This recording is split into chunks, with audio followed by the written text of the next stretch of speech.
Halo, assalamualaikum warahmatullahi wabarakatuh. Di video ini saya mau nge-review buku ini menantang saya untuk bisa ngomong lancar di depan kamera ini karena saya harus mempraktikkan apa yang buku ini bilang, karena ini adalah buku seni berbicara di depan publik atau The Art of Public Speaking. Ini terbalik karena pakai kamera depan ya. Oke, saya akan praktekkan. Bismillahirrahmanirrahim. Poin-poin apa sih yang saya dapat dari buku ini? Jadi saya akan ngebahas satu demi satu bab yang ada di buku ini. Dan yang saya akan bahas di video ini adalah a foreword atau kata pengantar dari buku ini. Dari penulisnya yang selain Dale Carnegie itu ada Bapak J. Berg Esenwein. Aduh, nggak kelihatan, pokoknya itulah ya, ini kebalik kalau dari sini. Oke, bismillahirrahmanirrahim. Yang saya dapat dari buku ini, jadi intinya itu sebenarnya adalah kalau kita mau bicara itu, nggak ke situ dulu, ke inti secara keseluruhan buku ini dulu. Jadi buku ini bilang sebenarnya judul di buku ini itu sangat berpengaruh kepada apa yang penulisnya ingin tuangkan. Jadi kalau misalkan isinya bagus nih, isinya sangat bagus, benar-benar berbobot, benar-benar bisa membuat mind blowing kita semua. Tapi kalau misalkan judulnya, misalkan ya, ini judulnya bukan The Art of Public Speaking, misalkan the criticism for yourself to a better speak, lebih baik. Jadi kritikan yang besar untuk dirimu agar berbicara lebih baik, mungkin nggak akan seviral sekarang yang bisa terjual di sini 6 juta million copies. Ada buku lain yang cetakan lain itu 16 juta million copies. Mungkin nggak akan biasa viral itu kalau judulnya seperti itu.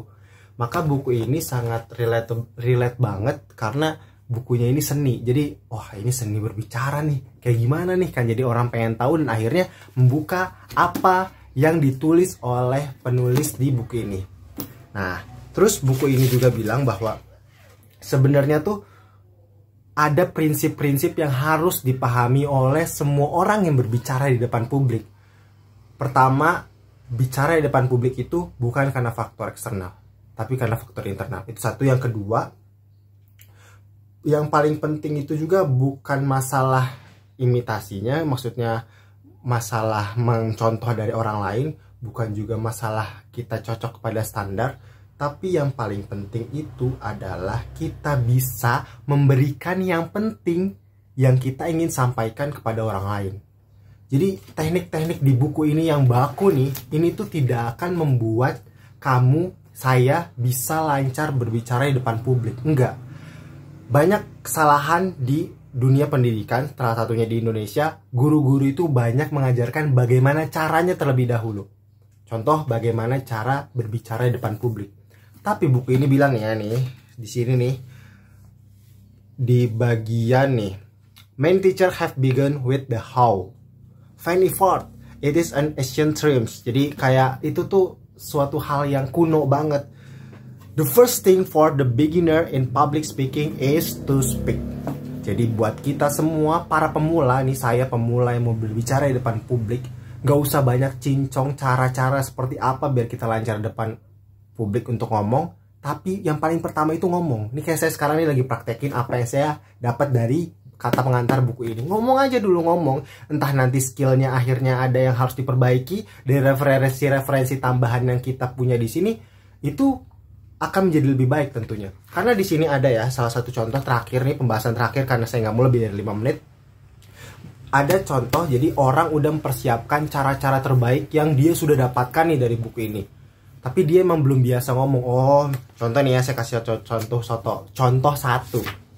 Misalkan buku ini tuh ngajarin kalau misalkan kita mau bagus bicaranya tuh kita gesturnya harus baik, terus intonasinya, terus habis itu kita juga harus bisa bener-bener pakai bahasa nada yang tinggi dan turunnya tepat. Nah, di situ dia udah nyiapin, tapi ternyata pas di depan publik ujung-ujungnya dia pakai gaya bicara yang sudah dia punya sebelumnya, yang tidak terpatok dari sini karena dia belum belum memaksimalkan atau belum mempraktikkan secara maksimal buku ini. Baru sekedar teori yang dia tulis, yang dia coba praktikkan di depan publik, tapi dia belum maknai dan akhirnya dia hanya menggunakan metode yang sudah biasa dia lakukan. Bahkan dia mengeluarkan metode-metode lain yang akhirnya membuat dirinya bisa mengkritik diri sendiri dan akhirnya membuat dirinya menjadi lebih baik. Mungkin ini terlalu panjang, tapi saya hanya mempraktikkan sekali lagi apa yang saya dapat dari buku ini. Dan Kedepannya saya akan bahas per babnya, saya akan coba praktikan per babnya. Di sini ada bab-bab yang luar biasa, ada 31, berarti mungkin 31 hari ke depan. Dan semoga konten ini bermanfaat untuk saya dan juga teman-teman, karena saya setuju banget sama Panji Pragiwaksono. Panji bilang kalau misalkan dia pengen mempraktikan, mengingat kembali apa yang dia ingin, bukan yang dia ingin, maksudnya yang dia habis baca atau dia pelajari, dia ngomong. Dan saya juga orangnya seperti itu, dan saya ngomong sepanjang apapun, yang penting saya bisa nanti dengar kembali, dan itu bisa jadi pembelajaran kembali buat saya. Terima kasih, salam pembelajar, mari kita belajar terus.